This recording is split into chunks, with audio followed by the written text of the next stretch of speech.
இதெல்லாம் பொரியல் பண்ணலாங்க. இன்னும் ஒரு 15 நாள் இருக்கும்போது இந்த பூவெல்லாம் இந்த பூவில் இருக்க பிஞ்செல்லாம் இருக்குது இல்லைங்களா, இதெல்லாம் காயாக வந்துடும். செடி கொஞ்சம் துளுத்து வந்த அப்புறமேலு சாணி தண்ணியை தெளித்து விட்டுருணுங்க. இருக்குங்க பாவச்செடி இருக்குது, காய் வந்து காய்ச்சிருக்குங்க. இது பார்த்தோமா காட்டு அவரைங்க. இது எப்படி கண்டிப்பாக மருந்தடிக்கணும். இந்த பூ நிற்கிறதுக்கு மருந்தடிக்கணும். ஒவ்வொரு செடிக்கும் சேர்த்து மருந்து அடிச்சிக்கலாங்க. அதுக்குன்னு தனியாக நம்ம செலவு பண்ண தேவையில்ல. நம்ம இந்த காட்டுக்கு என்ன செலவு பண்ணுறோமோ அந்த மருந்தடி அதையும் கொஞ்சம் சேர்த்து அடிச்சிக்கலாங்க. பாருங்கள், பீக்கஞ்செடியும் போட்டிருக்கோம். பீக்கஞ்செடி இருக்குது, அவரை செடி இருக்குது. தூரம் தூரமாக நட்டுருங்க. அப்போ தான் கொடி படுறதுக்கு ஈஸியாக இருக்கும். ஹாய் ஃப்ரெண்ட்ஸ், இன்றைக்கி நம்ம பார்க்குறது என்னென்னா, ஊர் அவரை செடிக்கு எவ்வளோ தூரத்தில் தள்ளி கொலி கொம்பு நடணும் அப்படின்னு சொல்லிட்டு தாங்க. பாருங்கள், ஊர் அவரை செடி அங்கே போட்டிருக்குங்க. ஒரு 7 விதை போட்டேங்க. அந்த இடத்துல 7 விதை போட்டோம். பக்கத்தில் விதை போட்ட உடனே பக்கத்துலேயே இது மாதிரி கூமாச்சா இந்த குச்சி இருக்கு இல்லைங்களா, கூமாச்சா கட்டி விட்டணும். எதுக்குன்னா கோழி ஆடு மாடுது உள்ளே வந்து கடிக்காமல் இருக்கிறதுக்காக அது மாதிரி கட்டி விட்டணும். செடி கொஞ்சம் துளுத்து வந்த அப்புறமேலு சாணி தண்ணியை தெளித்து விட்டணுங்க. அப்போ வந்து மாடோ இல்லை ஆடோ எதுவும் கடிக்காது. சாணி தண்ணி தெளித்து விட்டால் அது கடிக்காதுங்க. அது போல் அப்புறம் இது போட்டு நல்லா இறுக்கி கட்டி விட்டுறணும். ஒன்லி காற்று மட்டும் தண்ணி மட்டும் உள்ளே போகிற மாதிரிங்க. அடுத்தது என்ன பண்ணணும் பார்த்தோமா, கொஞ்சம் தூரம் மேலே வந்துடும் இல்லைங்களா, ஒரு 15 நாள் 20 நாள் மேலே வந்துடுங்க செடி. அப்புறமேல என்னென்னா கொலிக்கம்பு நட ஸ்டார்ட் பண்ணிடணும்.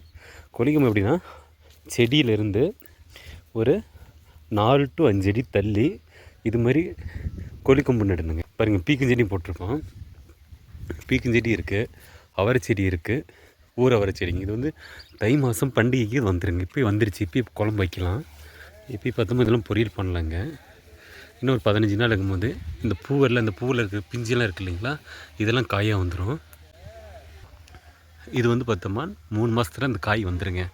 2 to 3 மாதத்துக்குள்ளே இந்த காய் வந்து அறுவடைக்கு வந்துடுங்க. ஸோ நம்ம ஃபஸ்ட்டு நம்ம நடும்போது பக்கத்தில் நின்றுக்கணும். அடுத்த கொலிக்கும் நடும்போது இங்கே பாருங்கள், ஒரு 5 அடி கேப் விட்டு தான் நடணுங்க. அப்போ தான் வந்து கொடி நல்லா படருங்க. படர்ந்து அதில் நம்ம கம்பி கட்டிவிட்டோமா பக்கத்தில் என்ன இருக்குது அதை பிடிச்சிட்டு மேலே போய்க்குங்க. இங்கே தூரத்துலேருந்து காட்டுறேன். இங்கே பாருங்கள், இங்கே ஒரு கொம்பு, அந்தாண்டு ஒரு கொம்பு, இங்கே அந்தாண்டு 2 கொம்பு. இப்படி தூரமாக நடணும். பக்கமாக நடக்கூடாது. தூரமாக நட்டுருங்க. அப்போ தான் கொடி படறதுக்கு ஈஸியாக இருக்கும். மேலே வந்து அந்த நூல் கட்டி விட்டுருணுங்க. நூல் கட்டி விட்டுட்டோமா அது படர்ந்து போகிறதுக்கு இன்னும் சௌகரியமாக இருக்கும்.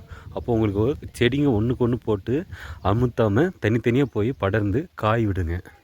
ஸோ மருந்து தேவைப்படும் போது மருந்து நீங்கள் காட்டுக்கு அடிக்கும் போது இதுக்கும் சேர்த்து அடிச்சிக்கலாம். இதுக்குன்னு தனியாகவும் நீங்கள் செலவு பண்ண தேவை. காட்டுக்கு போடுறவங்க காட்டில் நம்ம அவரை செடி போடும்போது கண்டிப்பாக போட்டிருப்பீங்க. அப்படினாலும் பக்கத்தில் போட்டவங்களை கேட்டாங்கன்னா வந்து ஒரு டேங்க் பிடிச்சோன்னு பிடிச்சி விட்ருவாங்க. அப்படி மருந்து தேவைப்பட்டுச்சுன்னா கண்டிப்பாக தேவைப்படும். அதுக்காக அப்படி பண்ணிக்கலாம். இதுக்காக தனியாக நம்ம வந்து எதுவும் கேர் பண்ணிக்க தேவையில்லை, அதிகம் பண்ண தேவையில்லைங்க. அதுலேயும் பார்த்தோம்னா இந்த சைடு நம்மளது பாவக்காய் போட்டிருக்குங்க. பாவச்செடி இருக்குது,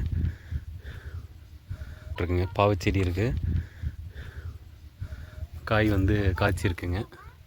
அது சின்ன ஒரு 5-6 நாளையில் காய் அது நல்லா அறுத்தரலாம்னு நினைக்கிறேன். பாருங்கள்,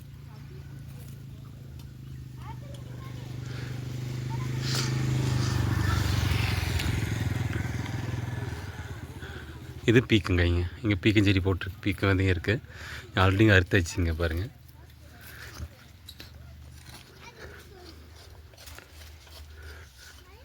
ஸோ இதுதாங்க கொல்லி கொம்பு எப்படி நடணும்னு சொல்லிவிட்டு இதுதான் சொன்னது. அந்த கம்பி நூல் கட்டணும்னு சொல்லிவிட்டு இதில் படர்ந்து போய்க்கும்.